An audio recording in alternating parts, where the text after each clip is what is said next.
Yang pertama kita harus lihat kan Bitcoin ini kan tujuan awalnya kan dia tidak mau centralized.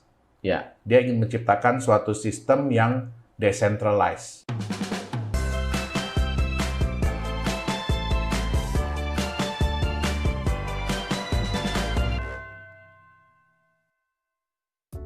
Gimana kabarnya Pak Yones? Baik sekali, Aman? Coach. Sehat ya? Sehat. Dahsyat. Thank you banget nih hari ini kita bisa kumpul ngobrol-ngobrol tentang cryptocurrency. Wah, kita yang thank you udah diundang lagi nih. Iya, karena kemarin itu rame banget, banyak sekali yang penasaran tentang mining. Yeah. Banyak sekali yang mau tanya kalau mining itu menguntungkan atau tidak, modalnya berapa. Nah, kayaknya kita perlu bahas tentang mining kripto itu menguntungkan, mitos atau fakta. Yeah. Nah, itu saya silakan Pak Yones.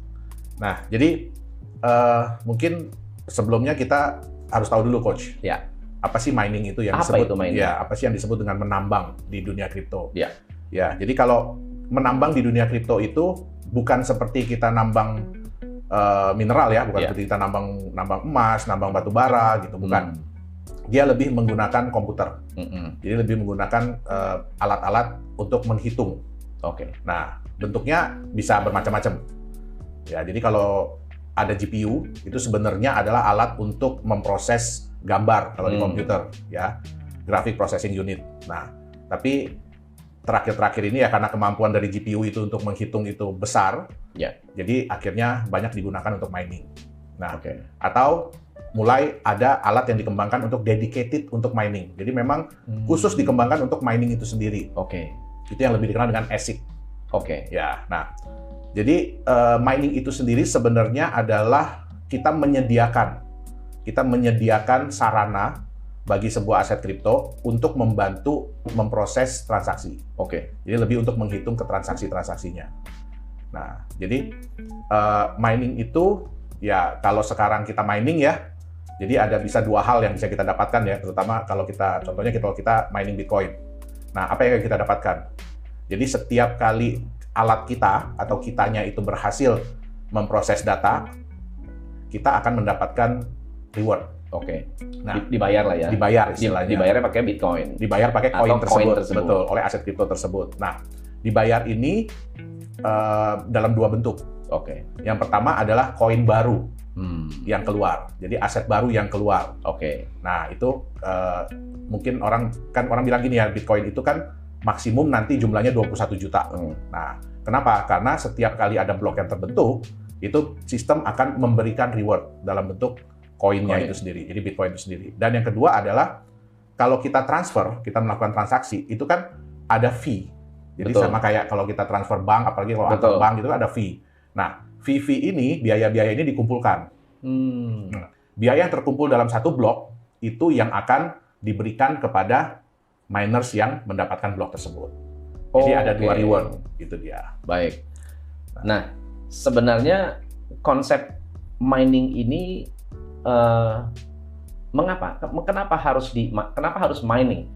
Kenapa nggak pakai komputer sendiri? Kan Bitcoin bisa memproses sendiri. Buat apa butuh miners di luar sana? Jadi gini, yang pertama kita harus lihat kan Bitcoin ini kan tujuan awalnya kan dia tidak mau centralized. Dia ingin menciptakan suatu sistem yang decentralized. Jadi sistem decentralized itu artinya tidak ada pusatnya. Nah, tidak ada sistem yang nomor satu.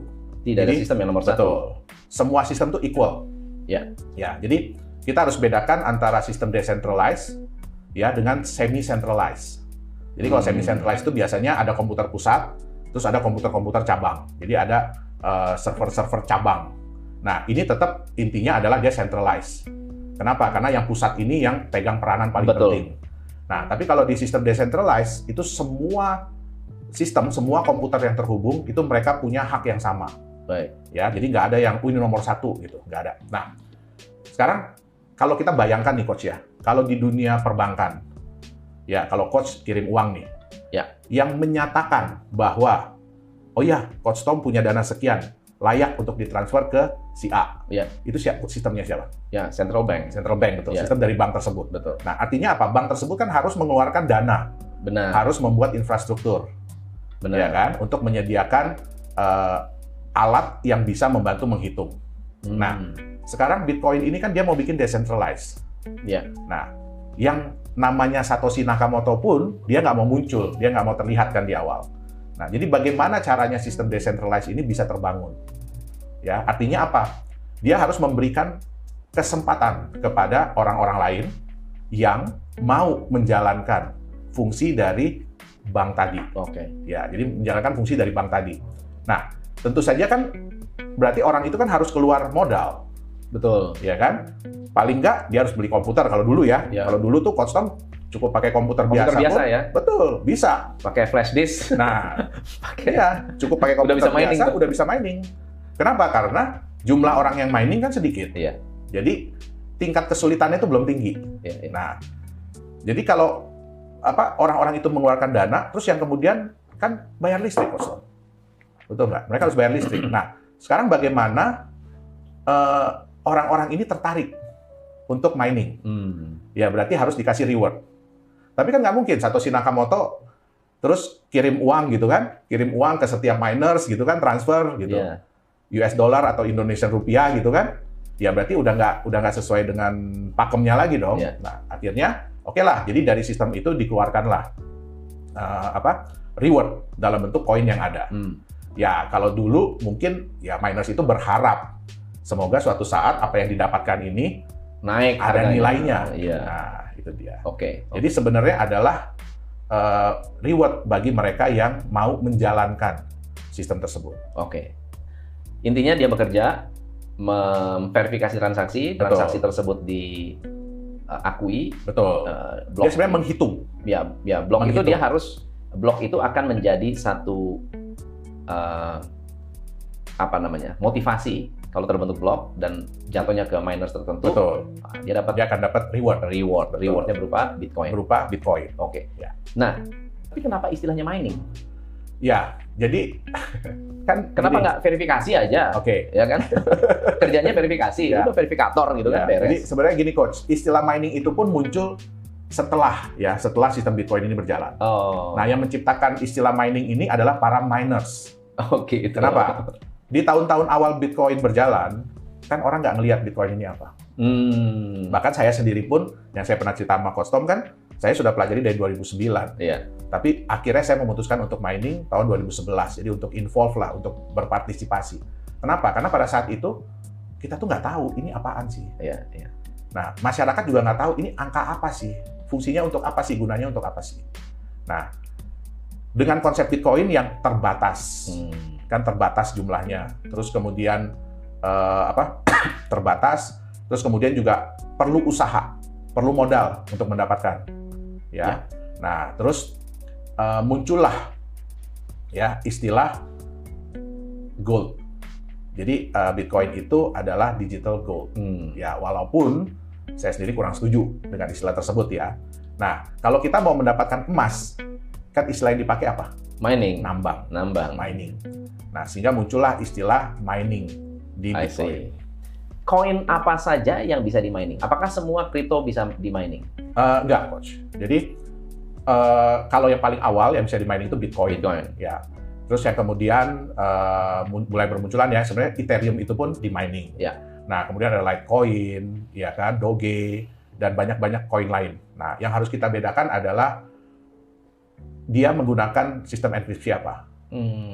Gitu. Jadi kalau dia menggunakan sistem enkripsi, biasanya bisa di-mining. Oke. Ya. Tapi yang seperti kita bilang ya, Ethereum itu adalah koin.